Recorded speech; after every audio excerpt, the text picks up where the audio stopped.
Faly miarabantsika tsirairay avy indray amin'ity talata fa 7 ny volana janoary ity. Sotran'Andriamanitra isika fa mbola aposany amintsika ny fahazavany sy ny famindrampony. Dia raiso ho anao amin'ity maraina ity ny fahazavan'ny tompo voalohany dirantsika ny amofonainan'io dia hivavaka isika. Rainay malala tsara ny izan-danitro atolotra ianao mitera laza ny ady sy ny voninahitra satria mendrika izany tokoa ianao. Misaotra anao tompo izay mbola manome tombonandro anay, manome hery anay ihany koa amin'ity maraina ity. Fantatrao ny momba anay rehetra ka tianay nefa ianao no olo alaharana ny amin'ny tontolo andronay anio. Eto izay ankehitriny andray ny hery rehetra avy aminao. Ko metezanao tompo hiasa eo anivonay tsirairay avy. Aminaran'i Jesosy, amen. Lohatenin'ny mofinainantsika androany dia manao hoe miantehitra amin'Andriamanitra.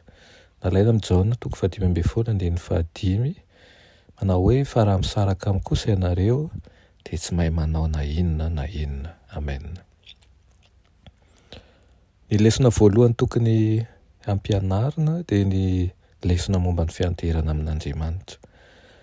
Mamaka ao amin'ny tany ny voninkazo eny an-tsaha eny ary tsy maintsy mandray rivotra izy ireny, tsy maintsy mandray ranon'andro ihany koa, tsy maintsy mandray ranon'orana ary tratran'ny masoandro izy avy eo.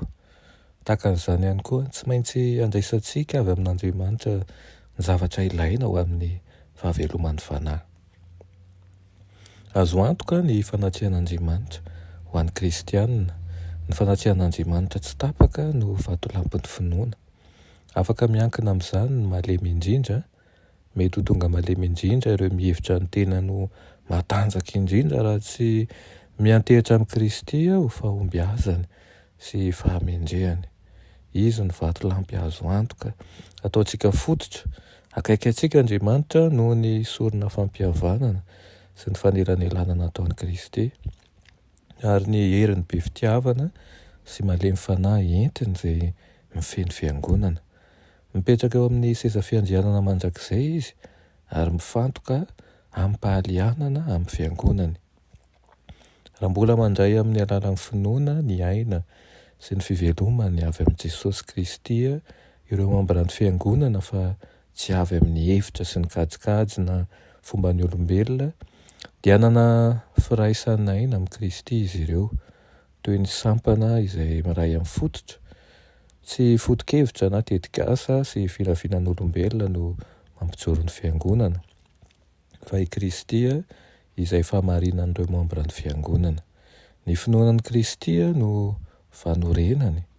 Hoy ny ao amin'ny Matio 5:20 manao hoe ary ny vavahady ny fiaina tsy hita tsy haharesy azy. Ao amin'Andriamanitra ny tanjaky ny fanahy fa tsy ao amin'ny olona zany. Mitsindro anao tokoa Kristy. Renao ilay zanak'Andriamanitra izay feno tahotra, ataony azo antoka ao ambanin'ny fiarovana ianao.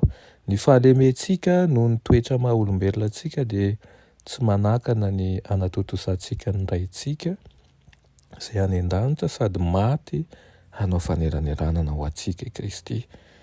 Dia amin'ity maraina ity asaina isika hiantehitra feno amin'Andriamanitra. Izy ny tompon'ny rehetra, izy ny tompon'ny fandresena ihany koa. Amin'ny maha olombelona tsy misy ny fanahiana ny amin'izao fiainana izao, misy ny fahatahorana na amin'ny zavatra atao aza misy ny ahiahy. Kanefa raha miantehitra amin'ilay mpanao ny lanitra sy ny tany isika, raha miantehitra amin'ilay tsy voatanan'ny fahafatesana isika, dia araitsangana aminy indray ary hitondra fandresena amin'ny lafiny maro eo amin'ny fiainantsika tokoa izy. Aoka hiala ny fisalasalana mety hisy amintsika. Tsaro fa mijery ny fiangonana tokoa Kristy, mijery anao izy ary angatao aminy ny hery rehetra fa omeny anao. Entinao miantsika ny ady izay tsy maintsy hatrehana. Hivavaka ary isika. Raha ilay malala tsara indrindra mbola misaotra anao izahay noho ny amin'izany teninao izany.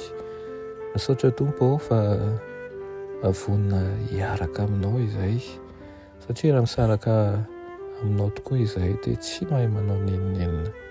Aoka ianao Tompo anaiky ara-dalana aminay, aoka ny fanahinao masina ankahery anay, ary aoka ny teninao ho jiro manazava ny lalanay.